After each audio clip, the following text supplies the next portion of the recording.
I woke up to a silent morning. I was alone in my small bedroom. No birds. No wind. No cars outside. I looked out my window, confused and nervous. The street was empty. Completely empty and quiet.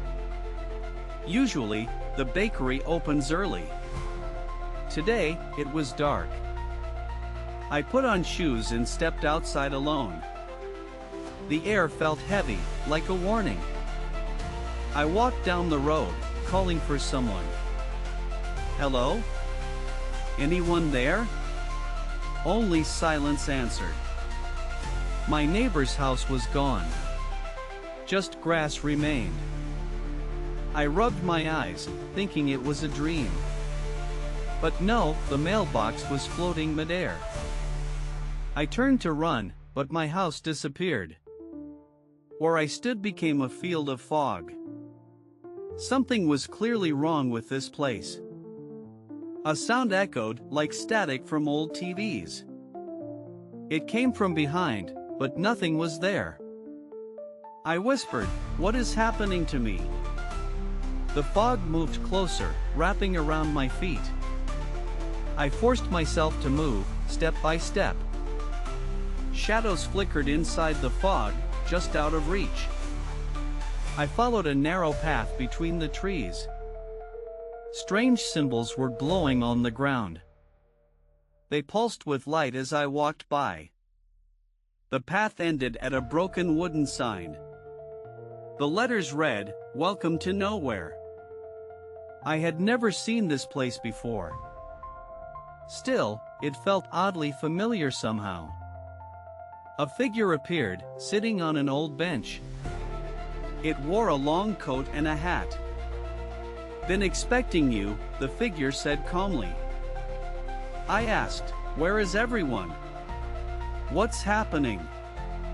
The figure pointed toward the fog again. "This town is being erased," he answered. "Why?" I asked, feeling fear grow inside. "Because someone broke the rule," he replied. "What rule?" I asked, voice barely steady. He looked at me but said nothing. Instead, he handed me a black notebook. "Everything is written here," he said.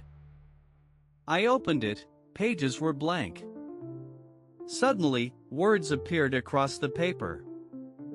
"You were never supposed to return here." I dropped the notebook in shock.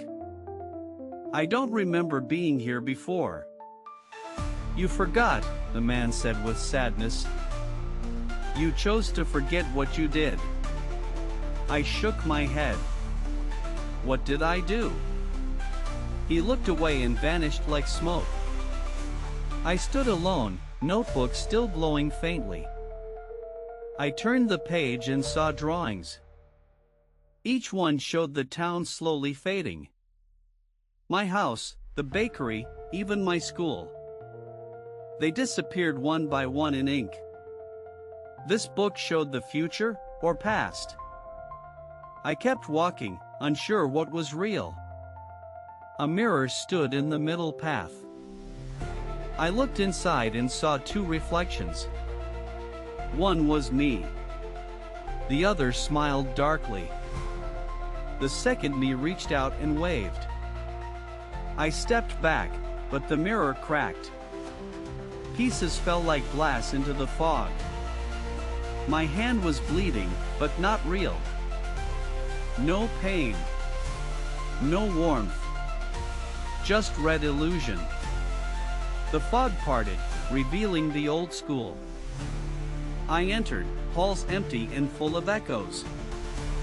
My name was scratched into a locker. I didn't remember doing that at all. Voices whispered behind classroom doors. I opened one, desks floated midair. Children sat silently, eyes glowing white. They turned to look at me together. "You left us," they all said. "I didn't," I shouted, stepping backward fast. You forgot us, the whispering continued. Suddenly, the walls began melting like wax. I ran through the hallway, breath shaking. The exit door led to darkness only. I lit my phone screen to see. The light revealed a staircase going down. I followed it, step after step downward. The notebook still glowed in my pocket. It grew heavier with every floor passed. Finally, a door appeared with my name. I opened it and saw a bedroom. My own, but older, dusty, and wrong. A photo lay cracked on the desk. It showed me with people I forgot. Tears filled my eyes without a reason. I whispered, "What did I do here?" The walls replied with one word, abandoned. Everything began shaking. The notebook burned hot. I opened it again. One sentence remained. You can stay and disappear, or remember. I screamed, remember what? Please tell me. The room turned white, blinding, endless white. Then, silence. Just breathing. My own breath. I opened my eyes. It was morning. Birds chirped. Sunlight warmed my room again. I sat up slowly, heart pounding hard. Everything looked normal, but something felt off. I opened my closet. The notebook was there. Its cover read, "Welcome back to nowhere."